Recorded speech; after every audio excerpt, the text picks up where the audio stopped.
Bon, normalement j'ai trouvé un angle de vue, enfin un angle de filmage du coup, où mes voisins ne peuvent normalement pas me voir, enfin en tout cas ceux qui sortent tout le temps. On se retrouve aujourd'hui pour faire un update lecture et ça fait 1000 ans que je n'en ai pas fait. La raison pour laquelle je n'en faisais plus, c'est parce que je ne lisais pratiquement plus ou alors que je traînais énormément mes lectures, my god. Et en plus il n'y avait plus de vidéos sur la chaîne, donc bon. Voilà, il n'y a pas vraiment d'explication puisqu'en plus j'étais en vacances, j'avais du temps quoi devant moi. Mais j'avoue que je ne filmais plus et là ça fait 2 semaines que j'ai repris à fond la lecture, un peu plus de 2 semaines. Et j'ai réussi quand même à avaler pas mal de livres, donc je vais vous en présenter quelques-uns dans cette vidéo, mais pas tous parce que sinon la vidéo va durer encore 1000 ans et j'aime pas faire des vidéos trop longues. Donc voilà, je vais vous présenter les livres que j'ai lus en février, mars et avril. Je vais vous en présenter 4. Oupsie! Du coup avant toute chose, je voulais vous parler d'une marque de bijoux, donc c'est Halskern. Donc c'est une marque de bijoux, de montres, de boucles d'oreilles, de bracelets, colliers, tout ça. Et en fait je voulais vous montrer parce que du coup ils m'ont contacté et ils m'ont demandé si ça m'intéressait de recevoir un de leurs produits pour en parler. Et du coup c'est ce que je fais, donc c'est un partenariat rémunéré, je suis honnête avec vous, hein, parce que bon voilà, je vois pas pourquoi je le cacherai.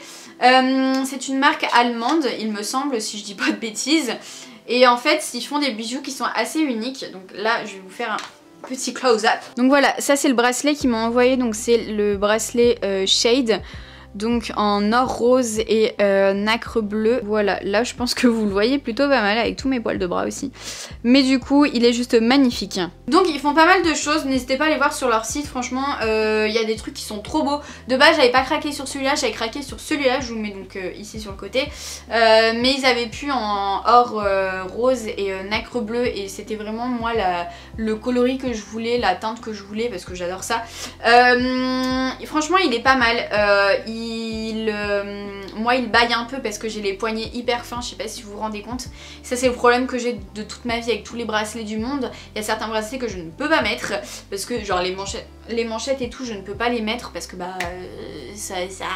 voilà, mon poignet il est minus quoi. Je sais pas si vous vous rendez compte mais mon poignet vraiment il est minuscule. J'ai un mètre juste là, je vais vous mesurer mon poignet. Il fait 13 cm et demi. Prenez l'information comme vous le voulez. Mais franchement celui-là je trouve qu'il est plutôt pas mal parce que pour en avoir essayé des bracelets, celui-là franchement il est pas mal et en plus il est trop beau, moi je trouve ça magnifique.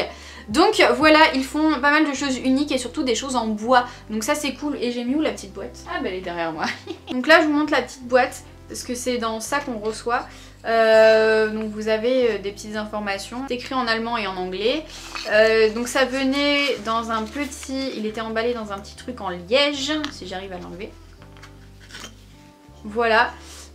Donc c'est trop bien, c'est super cool, c'est assez naturel parce que du coup le truc en bois, quand vous en voulez plus, la boîte, vous la brûlez, au moins comme ça fait pas de déchets, donc ça c'est cool.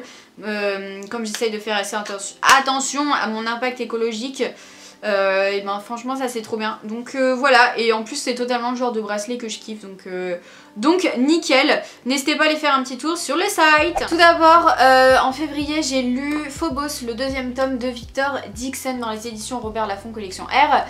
J'avais beaucoup aimé le 1er tome et j'avais ce 2e tome dans ma palle depuis un moment et donc j'avais décidé de le sortir. J'avoue que les 100 premières pages étaient assez lente, j'avais du mal à me mettre dedans, mais une fois ça passait, j'étais à fond dans l'action, j'ai grave kiffé ce qui se passait avec les personnages, sans vouloir vous spoiler parce que Phobos, je pense que tout le monde connaît à peu près cette histoire.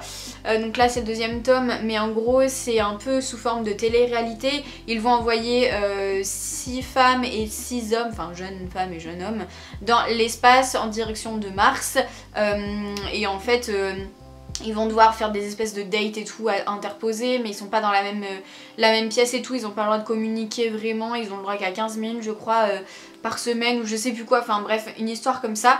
De toute façon vous connaissez tous Phobos donc ça sert à rien que je vous récapitule l'histoire. Mais ce 2e tome je l'ai trouvé long au début et finalement c'était trop la beste à la fin. C'était vraiment incroyable au niveau de l'action, au niveau aussi de la relation entre les personnages. Moi j'avoue que j'aime beaucoup Léonore, donc la personnage principale. Juste la seule chose qui me dérange vraiment dans ce livre, c'est merde comment on dit, l'alternance des points de vue. parce qu'en fait on a des points de vue, on a le point de vue de Léonore, donc un point de vue interne à la première personne. On a aussi un point de vue plus externe, un autre point de vue encore plus externe, puis on a encore un autre point de vue quelqu'un d'autre. Et sauf que des fois on est à fond dans le point de vue de Léonore, moi c'est le point de vue sous lequel je suis le plus à fond.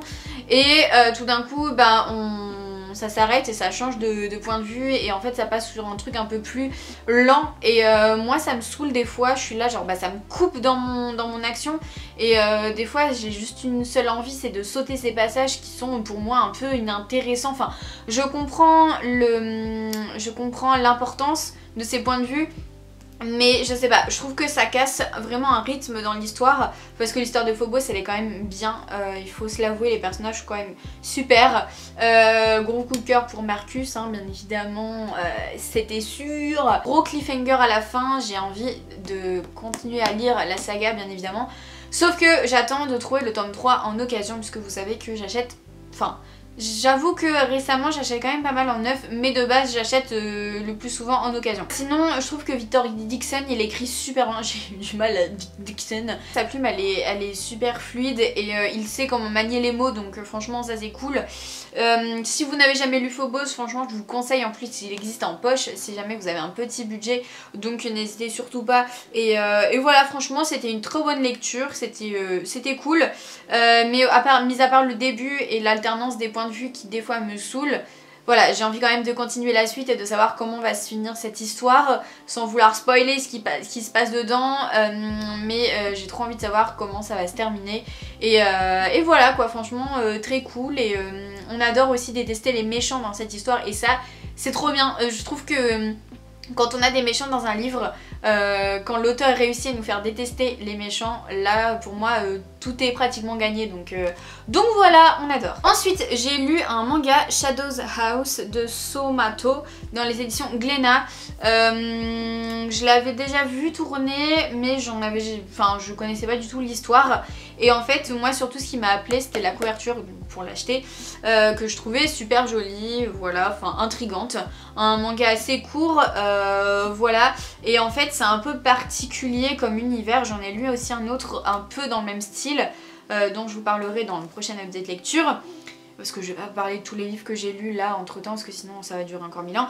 Mais voilà, en fait on a donc deux personnages essentiels hein. Celle-là qui s'appelle Emiliko je crois, et elle il me semble c'est Kate, non, celle qui n'a pas de visage, donc qui est une ombre, une shadow. Elle ressemble à rien vu que c'est une ombre quoi.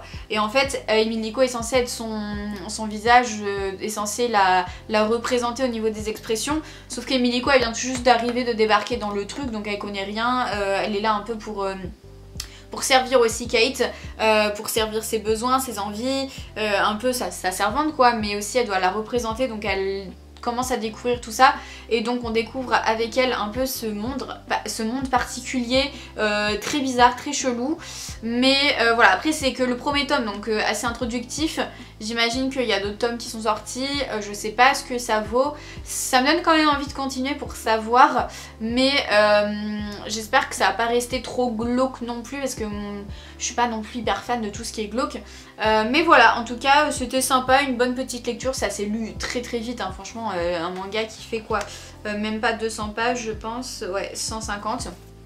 Voilà, en plus les dessins sont super beaux, je vais vous faire un petit close-up. Comme vous pouvez voir c'est plutôt pas mal dessiné. Mais voilà, un peu bizarre comme univers mais sympatoche. Je pense que c'est pas pour tout le monde, mais voilà. Je peux vous lire le petit résumé si vous voulez. Les Shadows forment une famille aux manières nobles dont les membres n'ont pas de visage. Afin de pallier ce manque... Ah, ça c'est une faute de français qu'on retrouve souvent et que pas mal de personnes ne le savent pas. On dit pas pallier à quelque chose, on dit pallier quelque chose. Bon, je dis ça parce que c'est une de mes profs de fac qui me l'avait dit, enfin qui nous l'avait dit du coup, que c'est une faute que tout le monde faisait pratiquement. Et donc du coup voilà, je voulais juste faire un petit aparté sur ça. Afin de pallier ce manque, ils emploient des poupées vivantes, voilà, chargées de les servir et d'interpréter leurs émotions. Dans l'étrange manoir des Shadows où l'on ne reçoit jamais de visiteurs, une voix de cristal danse, aujourd'hui encore, dans les dépôts de suie.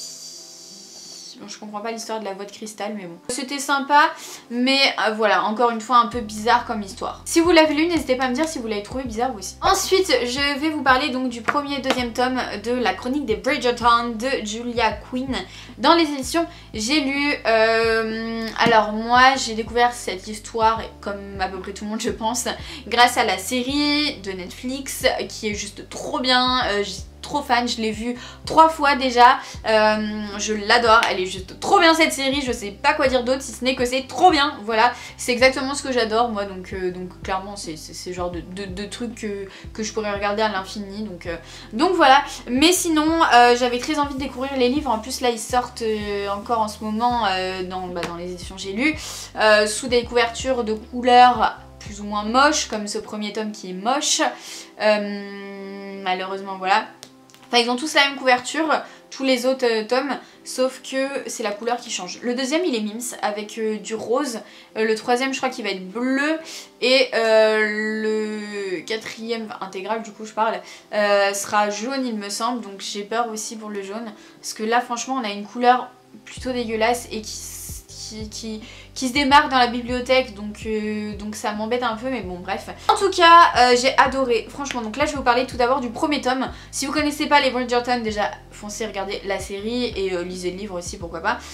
Donc le premier tome c'est l'histoire de... Merde j'ai oublié son prénom. C'est l'histoire de Daphné qui est la 4e enfant je crois. Normalement c'est ça, de la famille des Bridgerton, ils sont 8 au total, et en fait elle arrive dans la saison des mariages, puisque dans la haute société londonienne, voilà, il y a la saison des mariages, dès que t'as, je crois que c'est à partir de 16-17 ans, je sais plus, bref dès que tu commences à être en âge de te marier, tu rentres dans la saison, et en gros t'es une lady, tout ça, et tout le monde veut te pécho, un truc comme ça. Du coup Daphné, elle, son but c'est de trouver un mari, c'est de se marier, c'est d'avoir des enfants, c'est de fonder sa famille. Elle va rencontrer pas mal de mecs, tout ça, il y a personne qui va vraiment l'intéresser. En plus il y a son frère, son grand frère Anthony qui est l'aîné de la famille, mais c'est celui qui gère aussi la famille parce que leur père est mort. Du coup il va un peu dire ouais non celui-là non, celui-là non, celui-là non. Et Daphné elle va se rapprocher d'un duc, le duc qui s'appelle Simon pour les intimes. Ils sont liés par un pari en fait, un espèce de contrat qu'ils ont fait eux-mêmes, voilà. C'est que du coup lui il fasse croire qu'il s'intéresse à Daphné, comme ça les autres mecs ils vont donner de l'importance à Daphné, ils vont dire, parce que souvent quand on voit une femme qui a plein de mecs qui tournent autour, ou sur un mec hyper important, on va se dire ouais bah elle est peut-être intéressante donc je vais peut-être m'occuper d'elle. Donc voilà donc pour le côté de Daphné. Et sinon le duc en a attiré du fait que à s'afficher avec Daphné, et les mères vont arrêter de venir le saouler pour essayer de marier leur fille avec lui. Voilà donc c'est un peu le pari qu'ils ont mis ensemble tous les deux. Et donc va commencer une histoire d'amitié, puis ensuite, voilà, sans vouloir vous spoiler, je pense que vous connaissez la suite. Mais franchement c'était trop bien. Le seul truc que j'aurais à redire sur que ce soit le premier ou le deuxième tome, hein, ça vaut pareil, c'est tout ce qui est la description, le décor. J'avoue qu'on en a presque pas, et moi qui suis plus ou moins fan d'histoire et de tout ce qui est beau comme ça, enfin château de Versailles, tout ça, moi je trouve ça magnifique. J'aurais voulu avoir des descriptions un peu des maisons de la vie londonienne, tout ça, tout ce qu'on peut retrouver à l'extérieur. J'avoue que là les Bridgerton, parce que là je suis en train de lire le troisième, les Bridgerton sont pas mal portés sur la relation entre les personnages, plus que sur la description, mais finalement j'ai réussi à passer outre et à me mettre totalement à fond dans l'histoire. Mais le premier tome il était juste trop bien, je l'ai dévoré, j'ai adoré, il était vraiment incroyable. Pour l'instant c'est mon préféré, mais j'avoue que là le 3, ce qui se passe, ça commence à me plaire, donc bon voilà, enfin bref je suis pas là pour vous parler du 3 pour le moment, mais franchement le premier ouais j'ai adoré, j'arrive plus à parler, j'ai adoré la relation Daphné et Simon, je trouve ça juste trop bien, quand c'est un peu pas enemies to lover, mais Voilà, je pense que vous avez compris, je pense que vous connaissez plus ou moins l'histoire, que vous en avez déjà entendu parler. Donc voilà, pour ce premier tome, je l'ai adoré, il était juste trop bien. En ce qui concerne le deuxième tome, cette fois-ci on va se centrer plus sur Anthony, donc le grand frère aîné hein, de Daphné, le first des Bridgerton, celui qui deviendra donc le vicomte. Parce que oui, de base, ils ont un titre quand même de noblesse, un petit titre, hein, vicomte c'est quand même pas mal. Mais voilà, et lui en fait de base, il cherche juste à se marier, enfin de base, à la toute base, quand on connaît un peu dans le premier tome et dans la série, c'est un mec qui veut juste s'amuser, voilà. Là il a décidé dans le deuxième tome de se poser, il a envie de se poser mais il a pas envie de tomber amoureux parce que il reste un peu traumatisé par la mort de son père et en fait ça lui fait réaliser qu'il a pas envie de tomber amoureux de quelqu'un pour ensuite la perdre, ou alors que ce soit l'inverse, que la personne tombe amoureuse de lui et qu'en fait lui arrive quelque chose et que bah, la meuf elle se retrouve toute seule et que ça lui brise le cœur. Donc lui tout ce qui est comme ça, voilà. Donc il a décidé de se marier avec quelqu'un qu'il trouve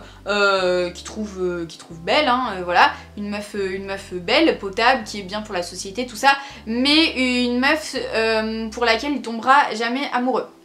Donc il commence à s'intéresser à une fille et en fait il fait la rencontre de sa sœur qui s'appelle Kate, et c'est celle qu'on va suivre aussi dans le tome, parce qu'en fait à chaque fois dans les tomes on va suivre les deux. Donc premier tome on va suivre Daphné et on va suivre aussi le duc, donc Simon, et dans le 2 on va suivre Kate et on va suivre aussi Anthony. Donc on a un peu les points de vue des deux, mais c'est pas la première personne, tout était à la troisième personne, hein.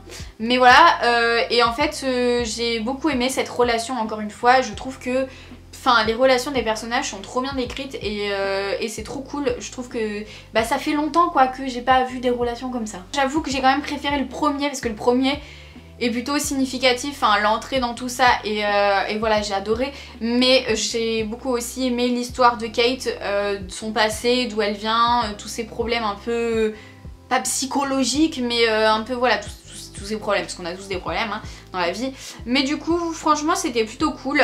Ce deuxième j'ai quand même préféré le premier, je viens de le dire, je me répète. Ce qu'on retrouve aussi pas mal dans ces livres, c'est la relation avec la famille et je trouve ça trop cool. J'ai l'impression aussi que ce sont des livres bienveillants, plus ou moins, parce que là le troisième il se passe un truc, enfin bref on est pas là pour parler du troisième, mais dans le sens où il n'y a pas vraiment de méchanceté dans ces livres. C'est quoi ce camion? Non mais franchement, merde. Gros coup de cœur franchement pour le livre. J'aurais pu vous en parler dans les booktubers faites le printemps, mais je me suis dit bon, vaut mieux que je parle quand même d'un autre livre plutôt que les Bridgerton, parce que les Bridgerton c'est vraiment en vogue en ce moment, à la mode, donc ça sert à rien que j'en parle dans les booktubers faites le printemps.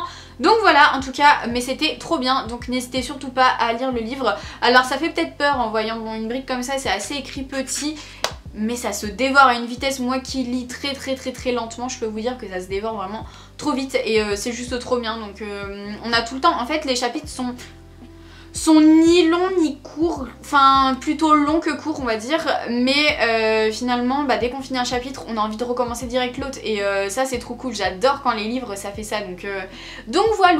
Et ensuite j'ai envie de vous parler de ce livre juste incroyable, génial, mon plus gros coup de cœur du moment pour le moment, plus gros coup de cœur de l'année, en même temps j'ai pas lu énormément de livres. C'est le livre de Sarah, donc Amour, gluten et sororité, donc c'est son livre auto-publié, donc là c'est signé S.A. Yarmond, donc c'est Sarah de la chaîne Mrs. Book Yarmond. C'est une pépite, et quand j'ai appris qu'elle avait écrit ça en 22 jours j'étais genre... mais c'est une blague. My god, c'est juste trop bien, j'ai adoré son histoire, mais vraiment je l'ai dévoré et ça faisait trop longtemps que j'avais pas ressenti ce besoin en fait de finir un livre et de savoir de tourner les pages, d'enfiler les chapitres et de me dire mais qu'est-ce qui va se passer, et de me sentir trop bien dans un univers. Alors même si c'est le même univers que le nôtre, il y a tellement de choses. Je vous ai tout écrit sur mon post Instagram dédié au livre parce que j'ai réussi à prendre des notes pendant ma lecture, parce que j'avais vraiment envie de prendre des notes et de faire les choses bien pour cette chronique sur Insta. Mais je vais essayer de vous en parler aussi en détail en espérant ne pas oublier de choses. Ce que j'ai adoré déjà dans ce livre, c'est l'ambiance. On se retrouve vraiment dans une ambiance juste trop cool. Alors on a l'ambiance familiale qui est décrite à certains moments et il y a un voisin encore qui sort. L'ambiance familiale, l'ambiance de Noël, l'ambiance de l'amitié, l'ambiance de la fête, enfin on retrouve pas mal d'ambiances différentes et ça nous fait nous sentir trop bien. Et ça nous donne aussi envie de sortir dans les bars et d'aller boire un verre et de faire la fête et tout. Ce qui nous manque... Ok, super. Il est cassé ou pas? Non. Franchement, ce que je retire le plus, c'est l'ambiance et le fait que ce livre soit hyper visuel. Quand on lit les mots qu'elle écrit, quand on lit les paragraphes, les descriptions, on voit tout de suite les scènes et ça je trouve ça trop bien quand un livre nous fait ça. C'est pas tous les livres qui me le font autant parce que bien évidemment un livre quand on va le lire on va imaginer des trucs, mais celui-là vraiment j'ai l'impression que c'est un film et je sais plus où est-ce que je l'avais raconté, je crois que je l'avais raconté en story, mais je l'avais commencé un soir et le lendemain matin j'étais là, je me disais c'est quoi le film que j'ai vu déjà hier? Et en fait non, c'était le livre, tellement il est imagé, j'étais là genre mais c'est quoi le film? Et c'est juste trop bien, il y a d'autres trucs aussi qui sont trop bien dans ce livre, c'est par exemple tout le côté pâtisserie, et tellement elle fait des descriptions des gâteaux, des pâtisseries, tout ça, on a les odeurs qui viennent jusqu'à nous, enfin moi en tout cas j'ai ressenti les odeurs, c'est juste ouf. La musique aussi, ce livre est pas mal bercé par la musique, surtout par le jazz, donc ça c'est trop cool et à la fin on a toute l'ambiance de Noël aussi, mais ça c'est juste incroyable, donc gros coup de cœur pour le livre de Sarah, juste incroyable. Sinon en ce qui concerne les personnages, parce que là je parle un peu de l'ambiance tout ça, mais je parle pas des personnages, on retrouve Yael qui est la personnage principale, donc celle qui narre l'histoire, qui est plus ou moins inspirée de Sarah, parce que j'ai vu sa vidéo sur laquelle elle parle de son roman, n'hésitez pas à aller voir hein, si vous l'avez lu. Mais voilà, on a Yael qui est une influenceuse sur la pâtisserie, voilà, sur des réseaux sociaux, spécialement sur ça, et en fait elle va écrire un livre de pâtisserie et elle va être publiée dans une maison d'édition. Voilà, à côté de ça elle fait beaucoup de sport, elle fait son footing tous les matins, elle essaye de bien manger, même si elle sort souvent avec sa cousine et sa pote Eva pour aller boire des verres et tout, puis elles vont manger au restaurant et tout, mais enfin il y a plein de trucs qui me font me dire mais vivement que ça rouvre pour qu'on puisse enfin manger et boire un verre ensemble quoi avec nos amis. Enfin bref, franchement rien que ça c'était juste trop bien. Les relations entre les personnages, Yael avec sa cousine Ellie, Ellie elle est juste incroyable comme personnage, une meuf qui est hyper pétillante, qui croque la vie à pleines dents, qui vraiment s'en fout plus ou moins de ce que les gens peuvent penser d'elle. Puis je dis plus ou moins parce que si vous lisez le livre ou si vous l'avez lu vous saurez pourquoi, mais voilà, et je suis sûre que j'oublie encore plein de trucs sur ce livre, mais voilà, je peux pas trop parler non plus des personnages masculins de peur de vous spoiler, mais je peux vous parler du personnage de Robin, donc on retrouve, c'est un peu le plan cul de Yael. Ah oui, j'ai encore une feuille de PQ dans le truc parce que je l'avais consignée aux toilettes et j'avais pas de marque-page sous la main, du coup j'étais là bon vas-y je prends une feuille de PQ à l'épreuve, je vous rassure. Franchement j'ai dévoré ce livre, il était juste incroyable et je suis sûre que j'oublie plein de trucs, je suis sûre, mais là tout de suite maintenant je saurais pas vous dire qu'est-ce que j'oublie, mais n'hésitez surtout pas à aller voir ma chronique sur Instagram, j'ai même dépassé les mots qu'il fallait pour écrire la vie parce qu'il y a des mots limite sur Insta, donc j'ai dû rajouter mon avis en commentaire, donc voilà, mais c'était juste incroyable. Alors si vous aimez tout ce qui est un peu contemporain, feel good, ce livre est fait pour vous vraiment, et juste en parlant de ça aussi, la plume de Sarah est juste trop bien et elle écrit juste trop bien, donc voilà, je suis émerveillée devant cette femme, devant Sarah, parce que je la trouve juste géniale, parce que je ne sais pas où est-ce qu'elle trouve du temps pour faire ça. Parce que quand on regarde ses vlogs, on voit bien qu'elle est hyper occupée et voilà, enfin elle a une journée hyper chargée et je suis hyper admirative devant ce genre de personnes qui réussissent à tout enchaîner dans leur journée, mais à faire des choses productives. Parce que moi souvent je suis là, je glande dans ma journée, je suis là sur mon téléphone et tout. Enfin, elle nous a expliqué comment elle faisait et tout pour son téléphone, pour pas être non plus tout le temps sur son téléphone. Mais j'avoue que moi souvent j'ai la flemme de faire des choses. Je me dis bon j'ai envie de faire ça, et en fait non je repousse. Et voilà, c'est pour ça que je suis hyper admirative devant ce genre de personnes, et je savais que ce livre déjà il allait être bien et qu'il allait être bien écrit, parce que vu comment Sarah s'exprime, elle s'exprime juste trop bien. Si vous regardez ses vidéos, elle parle trop bien, cette fille. Donc ça encore une fois, je suis admirative de ce genre de personnes qui arrivent à s'exprimer et à parler trop bien, sans dire que des mots genre trop bien, parce que vous voyez bien que moi je suis là à chaque fois, je galère à trouver mes mots. Là encore ça va, j'arrive à un peu déblatérer tout ça sans faire trop de pauses, sans faire trop de voilà. Mais sinon je dis tout le temps les mêmes choses, et je suis pas assez Je suis pas assez éloquente, je suis pas assez... je sais pas comment on dit, je sais pas aussi bien parler que elle par exemple. Et je trouve ça trop bien. Voilà, je dis encore le mot trop bien parce que j'ai pas de mots dans mon vocabulaire. C'est ça, je devrais enrichir mon vocabulaire je pense. Mais tout ça pour vous dire que ce livre était juste trop bien, voilà. Gros coup de cœur, foncé. Et en fait dès que je l'ai terminé, dès que j'ai fini ce livre, j'étais là genre... Je l'ai fini déjà presque 1h30 du matin, ce qui est très rare quand même que je lise jusqu'à cette heure là, voilà faut se le dire.